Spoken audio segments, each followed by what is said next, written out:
In this video, I'm gonna show you how to get your lighting from this to this. And all I'm using is one light, one softbox, and one light stand. I used to only rely on natural light, which it can look good, but it came with 3 major limitations. And number 1 being that I always need to film right next to a window, otherwise my face isn't going to get properly exposed. Number 2 is that if it is a cloudy day, the light was constantly changing, so I would have to pause in between sentences to readjust my exposure, and that was just very time consuming. And once the sun sets, you pretty much can't film until the next day. But recently I've been using this exact setup and it solved all the issues that I've been having with Windows. All right, so now let's talk about the gear. And quick disclaimer, I did reach out to Zhiyun to send me the light dome and the light I'll be showing you for a previous collaboration I did with them. However, they didn't ask me to make this video. I just genuinely love this lighting setup and it's been working for me so well the past couple months. So first off, we got the Zhiyun Molus G200, and this is like one of the smallest 200 watt lights. So it's super powerful, super compact. I absolutely love this thing. And you have the light itself and the control panel that you can just hang on your light stand. And as you can tell, it is super bright. This is at a full 100%. This is like pretty much like sun daylight. And it's also bicolored, so I can adjust the color temperature to make it cooler or warmer if I want. And one of my favorite things about the Molus G200 is that it does come with this nice carrying case, which makes it easy to travel or even just store under your bed or something.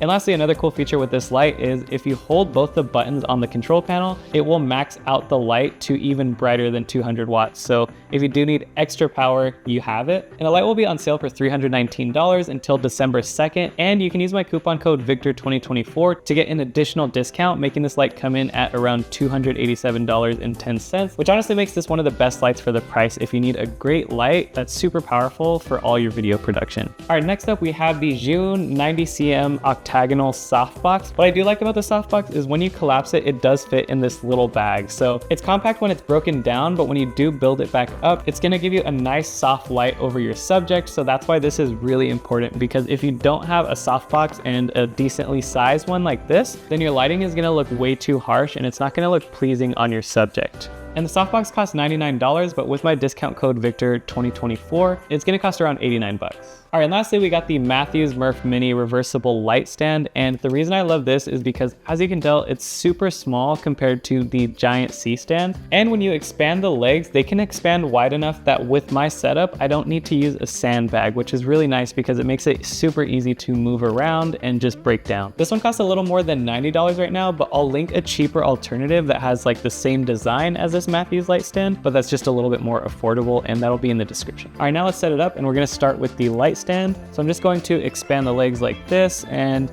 you can raise it up a little bit. I'm gonna raise it up to full height once I have the light, but as you can tell, it goes pretty high. All right, next we're gonna build the softbox real quick, which is super fast, super easy. All I have to do is snap all of these pieces to expand the softbox, just like so. Now it is fully expanded, and then we're gonna get this piece, which this is going to diffuse the light. So we're just gonna use the Velcro to attach that to the front of the dome, like so.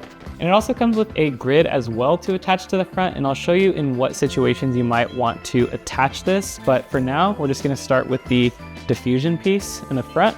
Next, we're going to get our light and we're gonna attach it to the dome. Just align the 3 notches, twist to the left, and you're good. Now we can put our light onto the stand, and what I'm gonna do is I'm just going to tilt the light a little bit down because we're gonna angle it a little bit higher than my height. Now I'm gonna get my control module, and all I have to do is I can just hang it on one of the little notches on the light stand. I'm gonna plug it into the wall real quick. Now we can actually turn the light on. Now we're just gonna raise the light up. And let's say for the shot, I will be standing right here. I will be the subject. So we're gonna move it to the right of me, and it's gonna be angled to hit the upper right corner of my face. And now it's getting this nice soft light. And now, as you can see, we got our final shot. And this simple lighting setup will take your videos from looking amateur to professional. And you might be wondering why I put the light to the side of me rather than directly in front. And that's so you can create some nice contrast with the shadows on your subject. So as you can see right now, the light's hitting me. This side of my face is illuminated while there's shadows on this side. And it kind of just adds some more depth to your scene rather than having the light straight ahead and it just looks too flat. And the reason I set up my light on this side of me rather than this side is because the Christmas tree behind me, it's kind of considered a practical light. Practical lights are things like lamps or candles that you can place in your scene to have your lighting look a little bit more natural and motivated. In reality, this Christmas tree is not going to light my whole scene. However, as the audience is watching, it just makes sense for them to see the light source coming from this side. It's just more of some lighting magic from cinematography and adds that extra intention. And now let me show you what this grid is for. So right now I have no grid on my light, and without the grid and just the softbox and that white diffusion material, the light's basically going to spill out and have a wider reach. So it'll provide a little bit of softer light to the surrounding environment, not just me. And now that I have the grid attached, what this is doing is directing the light and allowing less spill in the surrounding environment. So that's why the scene might just look a bit darker and more contrasty. There's no right or wrong way, it just depends on your taste and how you want your scene to look. Alright everyone, so that is it on just how to get professional looking lighting with a super simple lighting setup. Again, you can use my affiliate links in the description, and you can use my promo code Victor2024 at the checkout to get 10% off, and it's good till December 31st of 2024. So I definitely recommend my setup to anyone that wants something simple and effective. If you do have any questions, feel free to let me know in the comments down below. I hope you have a happy holidays, and I'll see you in the next one.